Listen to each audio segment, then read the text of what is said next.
अरे आ गए आप। यार मैं ये अपने मेरे रूम में ना शिवा की एक टैपेस्ट्री है, उसको देख रहा था और उसको देखते देखते मुझे ये समझ में आया कि हिंदू आइकनोग्राफी में कितना डीप सिंबलिज्म है यार। रुको आपको दिखाता हूँ। तो ये जो यहाँ पे शिव जी बैठे हैं, आपको 7 टोटल पॉइंट दिखेंगे। 1 2 3 4 5 6 और 7। है ना कमाल की बात। अच्छा नहीं समझे, रुको मैं समझाता हूँ।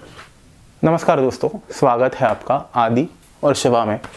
और आज हम शिव जी के साथ इन चक्रों को थोड़ा जानेंगे। तो दोस्तों दरअसल बात यह है कि जो 7 पॉइंट्स है वो हमारे 7 चक्रों को दर्शाते हैं या सिंबलाइज करते हैं। ठीक है, इसमें से ये फर्स्ट पॉइंट है, इसका नाम है मूलाधार चक्र। ये है स्वाधिष्ठान चक्र, ये है मणिपुर चक्र, ये है अनाहत चक्र, ये है विशुद्धि चक्र, ये आज्ञा चक्र और ये है सहस्रार चक्र, जहाँ से ज्ञान की गंगा बह रही है। मूलाधार, स्वाधिष्ठान, मणिपुर, अनाहत, विशुद्धि, आज्ञा, सहस्रार। तो हमने चक्रों को तो देख लिया, पर ये चक्र आखिर है क्या? देखिए, हिंदू फिलॉसफी जो है वो सिर्फ मटेरियलिस्टिकली ड्रिवन नहीं है, या जो उनको दिखता है उससे वो पूरे दुनिया का अनुमान नहीं लगाते। The Hindu philosophy is not just materialistic in its perception, but more importantly it's spiritual or energetic in its perception, right? तो ये जो चक्र है, these are energy centers of our body.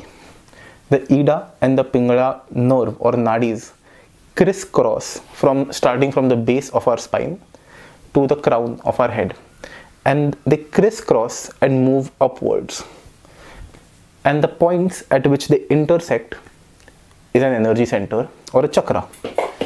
जैसे यहाँ पे मूलाधार में या बेस ऑफ द स्पाइन पे इसकी शुरुआत है, फिर first criss cross happens here at Swadhisthan, the next at Mooladhara, the next at Anahata, the next at Vishuddhi, the next at Agnya and the next at Sahasrara, right?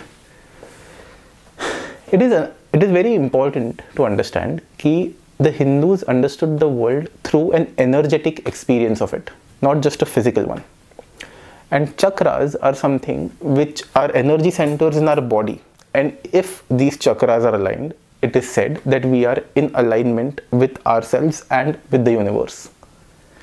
Naturally, it can happen कि किसी का एक चक्र थोड़ा ज़्यादा एक्टिव है, किसी का दूसरा चक्र थोड़ा ज़्यादा एक्टिव है. But through yogic techniques which were devised thousands and thousands of years ago, we can naturally align our body with the universe. All you have to do is fold your legs, sit down, breathe in and breathe out, and say Om Namah Shivaya. Thank you for watching this video. And there is something else, by the way, in this which caught my attention. So if you want to know what that is, and if you want to know the deeper meaning of something like a Trishul, let me know in the comments and I will be more than happy to tell you what it is.